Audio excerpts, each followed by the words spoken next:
This is going to be a little bit of a different video from me because I don't think I usually talk about this. I'm not a huge Dragon Age fan. I'm more of I'm a huge Mass Effect fan, big BioWare fan. Admittedly, I've never been super into Dragon Age, but the whole conversation around Dragon Age, the Veilguard, has been, how do I say it? Weird.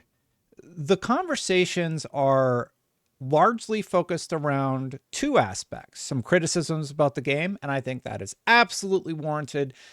Every game deserves criticism. If there's things that warrant criticism, the writing comes up a lot for Dragon Age Veilguard as one of the key things that is being criticized. The other aspect that I don't agree with so much is the sales figures. People are really diving into the Steam charts, and what's really weird to me is they just seem convinced that this game is a colossal failure. And I do not agree with that. I think it seems to be tracking quite well for a starting week launch. Let's talk about why I think that.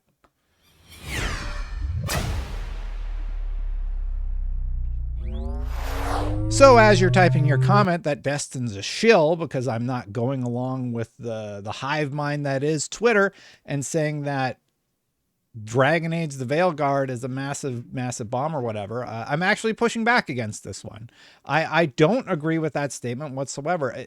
From everything that I've read and looked at, it seems like this is a somewhat strong launch. And again, just to clarify, that has nothing to do with the writing or any of the valid criticisms in terms of performance or whatever, but people who have actually played it seem to be enjoying it. If you actually look at Steam charts, it has a 75. It's not like a huge mega success or anything like that, but that's mostly positive.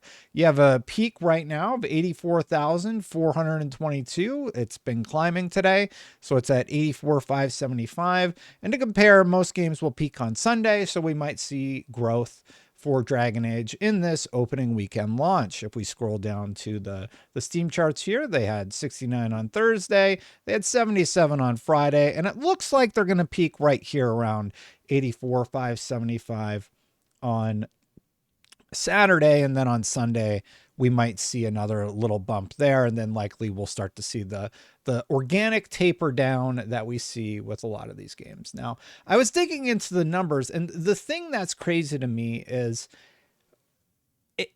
I don't get why everybody seems to want this game to fail so bad. They just want it to be a disaster. That's the vibe that I get from it. And I'm like, that's a little strange.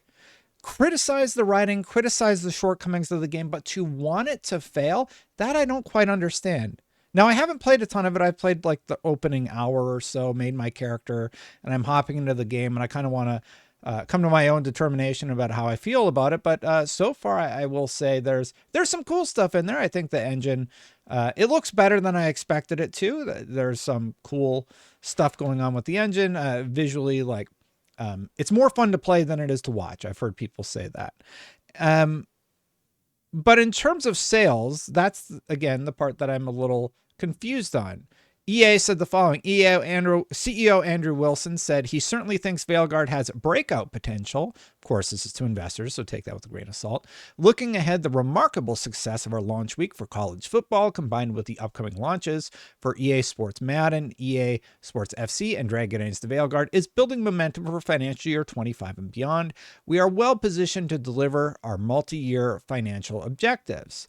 Now, looking at the opening, 3 days Dragon Age Veilguard has been out, I put together some estimates, so we get to look at another crazy person note-taking table from Destin Legary here. And that includes a few game budgets that we know of through history and my take on where does Dragon Age Veilguard sit within all of this, right? So here's what I got. So in 3 days, I think, I forgot. So in 3 days, I don't know how I can do this. We'll do gameplay. Can we do gameplay? I think that the game has probably done I don't know, maybe $16 million in profit in 3 days. And in revenue, $23 million in revenue. Now, what do I base that off of? I'm fudging the numbers here. I'm sort of guesstimating a little bit, and I'm being conservative with my estimates, right? We're going to say 50,000 copies physical, 200,000 copies on Steam. That's actually based on a Steam chart analytics down here. Play Tracker is saying 103. This data is not super accurate, but it's the best we got. And then 211. And I'm like, all right, well, let's say 200,000. Be a little generous there on Steam copies. 75,000 copies on PlayStation. It's the number 4 bestseller, so I think it's doing okay. And we'll say less than half of that on Xbox because Xbox has fewer units available to play the game on. Budget-wise, we're looking at $300 million. We know that's a fact for Spider-Man 2. $200 million for Last of Us Part 2. That is below my camera. Can I just move my camera around a little bit? Let's see here. Boop. See, $300 million for Spider-Man 2, $200 million for Last of Us 2, $70 million for Alan Wake 2, and the estimate online, which has no source whatsoever, was 80 to 150 million. Well, if it's 80, based on my crazy person math, they're doing well. They've done 22 million in revenue, if that 80 number is accurate, and 16 million in profit based off of my crazy person estimates. The main point I'm trying to make with this video is what I'm seeing online is they're highlighting Dragon Age the Veilguard as though this is a colossal disaster for EA, and I do not agree in this instance. And there is one additional metric that I wanted to look at, because a lot of people are like, these numbers are bad, the game isn't doing well. And I'm like, okay, let's compare that to another EA property. They released Star Wars Jedi Survivor. And I saw somebody mention this metric, and I'm like, yeah, I think that's a good comparable release to this one. I know it's Star Wars.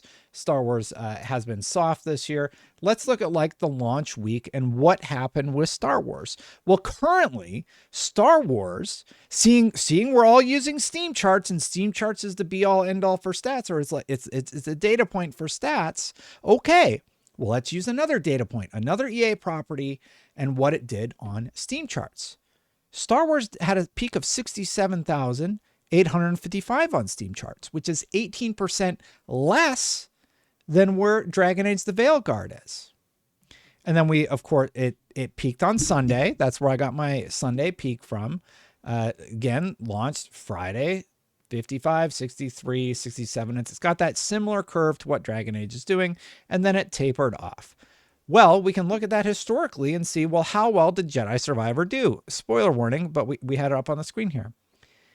It sold 10 million copies. It sold 600,000 copies in Steam. Week one, that was 36 million in revenue, I'll say. It was considered a strong launch by EA. So Veilguard is up 18% from there, which would put it in the $42 million range if we're basing this. And again, to be clear, the internet is looking at Steam charts. So I'm looking at Steam charts and saying, okay, here's how Star Wars did on Steam. We have those figures from EA earnings calls. Let's take a look at how Dragon Age Veilguard did. Well, okay, it's at 42 million, which means they're halfway to the 80 million nonsense estimate that I've seen online. And they're tracking quite well. Dragon Age Inquisition, by the way, sold 12 million copies. Jedi Survivor sold 10 million copies off of one of the EA earnings calls that came to last gen after that, and has probably sold through more than that. The point being, Jedi Survivor was seen as a success. I think Dragon Age the Veilguard is going to be seen as a success from EA. And I just want to remind people that not every game is going to be Black Myth Wukong, or Helldivers 2, or Pal World, or Space Marine. And the weird thing that I've seen online is that everybody is comparing Dragon Age the Veilguard to the most insane statistics for game launches that are basically available. They're comparing it to the most popular launches, some of the most popular launches of all time, and being like, oh, wow, this spells disaster for EA. I'm not worried about EA I'm not worried about EA. If they make enough profit off this game, that means BioWare gets to keep making cool games. And hopefully they listen to the feedback about the writing and make those adjustments, right? Like, I think it's going to be profitable. I hope they take the feedback to heart from the community, because for the most part, it is highly regarded. Let's take a look at the fans. Like, what are people who played it? 75% liked it. People who played it on PlayStation, 4.45% liked it. And then Metacritic, which hilariously has Metaphor Refantasio ads all over it. Like, even the video, before I could play the video to get like a nice screen for this, it played a Metaphor Refantasio ad, which, hey, look, if you don't like Dragon Age Veilguard, it's kind of like whatever. I highly recommend Metaphor. I'm not super in to either Dragon Age or the Persona series, but Metaphor has a really, really good hook in the intro. But like, even here, where obviously people are going in and they're just leaving zeros, they haven't even played the game, it's still 3.7, which is bad, obviously. No two ways about it. But it's not as bad as I've seen when people are going out of their way to purposefully just write negative things on the user reviews. So people who play it, they're reviewing it mostly favorably. Like, it's kind of it's a decent game. Maybe even good, some might say. Not great, not phenomenal, but mostly okay. And if you actually go through and read it, a lot of it is just like, I didn't play it, game bad, I don't want it. It's like, okay, well, I mean, that's a data point. The people who play it, who actually spent money on it and played it, they're reviewing it more favorably. So, long story, to sort of wrap it up, I think the dialogue around Dragon Age the Veilguard has been odd. It's been odd. I think pre-release, the natural reaction to seeing the gameplay and saying, I don't like how that gameplay looks, or I don't like how the visuals are panning out. I saw a lot of that discourse online. I think that's totally natural and reasonable. It's their job to market the game to you. And if it's not doing it for you, sure, be critical about those things.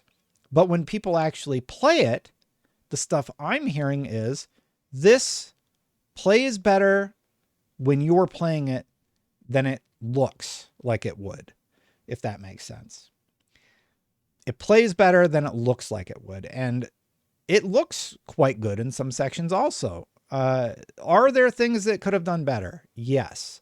But to say that it is a colossal failure or a disaster or anything like that, I think that hurts your argument when you're actually trying to outline that a different game comes along and is actually doing poorly. So I would just caution against saying that Dragon Age the Veilguard is a disaster or doing poorly, because to me, being a top seller on PlayStation, likely a top seller on Xbox, a top seller on Steam charts, having a higher peak concurrent than a Star Wars Jedi Survivor did, I think it's doing okay. It's not going to blow the doors off the bank vault, so to speak. But I think inversely, to say that it's a disaster is also not genuine. So am I here to defend Dragon Age Veilguard? No, of course not. Like, be critical as you want. I think criticism is warranted for this game. There are things that it could have done better. But I also think the discourse around it is odd. It's a little odd to seemingly be rooting for the game to fail. And most of the people that are talking like that, they haven't played it, because the people who do play it seem to like it. Even I, admittedly, was not very interested in this game. I started playing it and I'm like, okay, yeah, it's all right. Good, not great, right? But what do you think about all this? Like, and strictly talking about sales figures, because to me, this looks like it's cruising along. It's going to do its thing. It'll turn profitable at some point later in the year, likely, not like the first weekend, like some of the other games that other people have outlined as successes. But I think it will be profitable in the long term. And I think that will allow EA and BioWare to continue doing their thing, which I think is a good thing, because I like the stuff that they make most of the time. We'll see what I think about Veilguard, but yeah, that's my 2 cents on the whole situation. I just kind of wanted to talk about it. And I just kind of wanted to be like, look, if we're out there saying that a top selling game on Steam and a top selling game on PlayStation and a game with 84,000 concurrents, which we looked at live on the stream, is a failure, like, what are we doing? Like, what is success? Is success only the top end? Because if that's true, then Sean Layden was right. And the AAA industry is completely doomed. That is not sustainable. That is not a realistic expectation. And I think sometimes making some of the money is better than making all of the money. And hopefully EA's Andrew Wilson realizes that. Let me know what you think about all this in the comments below. I don't mean to criticize anybody. I just kind of want to like get expectations sort of recalibrated, because I'm like, whoa, like, so you're saying it didn't do well as Power World, so it's a disaster? I just think that doesn't make sense to me, and wanted to talk about it with y'all. Thanks for watching, everybody. Hit that subscribe button, hit that bell to know when my content goes live. Hopefully you like this video and this conversation. Appreciate it. Thank you so much. Thanks so much to the members who do support this channel. I really do appreciate you. Hit that join button if you would like to become a member. I appreciate the heck out of y'all. I'm going to get out of here, but if you want to see my last video where I talk about why in the world are we saying Call of Duty Black Ops 6 is a disaster? Like, it was a huge success by all metrics. Like, why? What is going on out there right now? Thanks for watching, everybody. I'll see you for the next one. Bye for now.